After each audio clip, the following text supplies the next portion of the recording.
Hello everyone, you join me in the garage with a freshly sharpened knife and a box of overnight parts from Australia. I'm not going to make any down under jokes or any kangaroo jokes because the shipping alone on this package was no joke.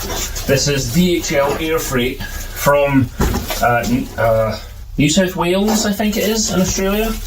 This is parts from Dobinsons. Now, if you're not into four-wheel drives, and particular Land Cruisers, then this probably isn't the video for you. But if you want to see what happens if you buy Australian Land Cruiser parts, stay tuned. Now that Toyota Land Cruisers are getting a little bit long in the tooth, it's starting to become difficult to find parts for them, especially if you want modified parts and you're not in South Africa or Australia.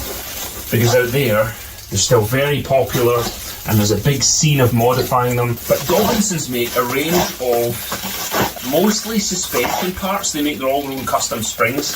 When it comes to Land Cruiser parts, you have choices of a few brands. You've got Dobinsons, ARB, King makes some springs. You can also use Terrain Tamer or Ironman. But all of them are very difficult to get if you're not in America or Australia or South Africa. So I ordered this. Now my total bill was about 2,700 Australian dollars. I don't know what that is in real money. Plus the shipping. I think with shipping and import taxes, I spent about £2,000 here. What do I have? These are coil spacers. Because I have a set of large non-hydraulic springs to go on the back of the Land Cruiser to try and raise the height. If those don't work, I can put regular springs on and put these coil spring spacers, polyurethane solid coil spacers, and I can put them on along with a set of standard hydraulic spec springs. Because the original hydraulic suspension springs at the back are very light duty, and once you start stacking lots of things in the back of the cruiser, it squashes a lot. So that is so that I can have another option if my big boy springs don't work. I also have in here the polyurethane bush kit for the whole rear of the car. So this is panhard rod, trailing arm, knuckly things for the Land Cruiser or the LX470. What's in there? Again, heavy, has to be sent air freight. So I wouldn't want to do this if I had to, do multiple packages. So I waited until I was ordering everything at the same time. Drink break. Because I intend to lift the Land Cruiser, that will result in some other parts needing to be modified along the way. This thing, I'm assuming, is a differential drop kit. I mean, this thing's taking a kicking on the plane. My goodness. It's like being ratchet strapped tight. The boxes are absolutely mullered. Look at the state of that. Absolutely mangled. So I don't think you could import these and then expect to sell them again, because look at the state of them. I'll open that up. What we have here is a diff drop kit. Now, what is a diff drop kit, I hear you say? It is a fairly simple replacement for the Land Cruiser's differential carrier. The end plates are a steeper tilt so that the differential rests in a position that's 50mm lower than standard. It's also got a lot of extra reinforcement down the centre channel here, and some fresh shiny powder coating, because the standard one's pretty gubbed. So this will stop me chewing CV joints once the Land Cruiser is lifted a bit. And it comes with various aluminium machined pucks and the bolt kit to go along with it. So that will help save my CV joints once the Land Cruiser has been raised slightly. And then, the most expensive bit out of the whole crate, again related to raising the suspension, the Land Cruiser, once you go up beyond, say, an inch of lift, the front alignment gets a little wacky because the caster gets zeroed out and then it handles like a shopping trolley. So you can get aftermarket upper control arms. Oh, these look fancy. So that is a set of Dobinsons front upper control arms. Now these, I mean, there's so much choice when it comes to upper control arms, but I wanted to get some that would run on a fairly standard ball joint. So these run a Japanese 555 ball joint, which you can get pretty readily as a spare part. Now, I'd be very surprised if in the next, I don't know, 10 to 15 years, if I need to replace any ball joints, that'll be a shock to the system. But these are around £800 plus a bit of import tax, so it's probably reasonable to think that I've spent £1,000 on these. In fact, probably more when you include the cost of shipping. The original ball joints on the car are very rusty. The bushes are cracked, and these ones are, of course, an uprated bush.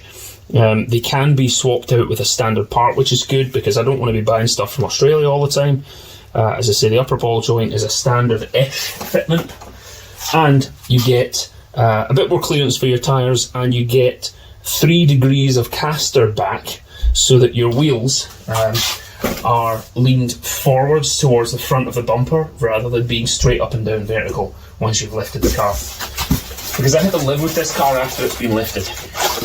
These, I mean, these are pretty beefy. Bring it over again so you can see the welds. So, got a bit of grinding on there, but nice heavy duty welds. It's steel construction. I would have liked to get aluminium ones, again to help with corrosion, but the only one I could find is the Iron Man ones, and they're out of production.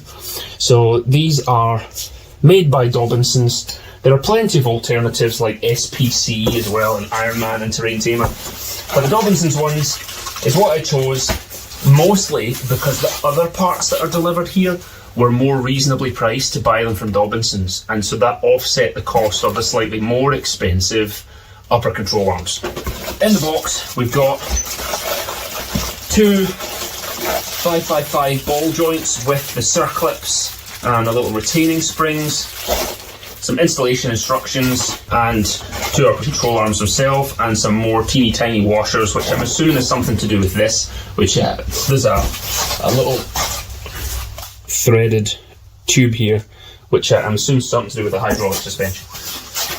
So these, don't need them yet, but once we start working on the car, it is very nice to work on clean parts rather than just disgusting rusty old crap.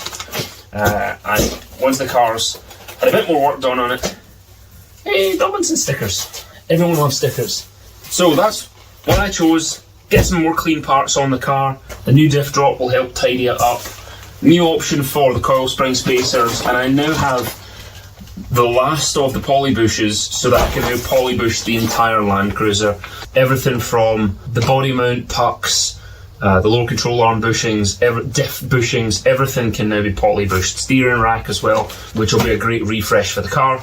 That's it. Parts from Australia, it took about a week and a half for it to be delivered here. The parts I've ordered from New Zealand, those are 2 weeks out, and I still don't have a delivery date for them, but there are more parts on the way. But we want to get some key pieces replaced with some newer parts that also add some benefit to the car, because this is a long-term build and it is going to be a modified build, so it's part restoration, part modification, but the Land Cruiser should be getting some really great spec parts which are rare in the UK. And in this case, ordering from Dobinsons, it was around £230 worth of shipping. Import taxes was £280. So let's ballpark it and say I've spent £2,000 on what you've just seen here, but to try and source these in the UK is nearly impossible. It's a long-term build. I don't mind putting new parts on when they're going to last me 20 years, when I'm keeping this car 20 years. But anyway, if you have any questions, let me know. I don't know how interesting it is to watch me open parts and the car isn't even here, but it's another bit of an update about what we're doing with this Land Cruiser. We're not giving up yet, we're starting to put money into the car. Anyway, work has started also on cutting out the rust on the Land Cruiser, because we've got a lot of welding to do before the engine can go back in. But that's what's been happening. I mean, this was supposed to be a very brief video, but it's well over 10 minutes already. So if you have any questions, let me know.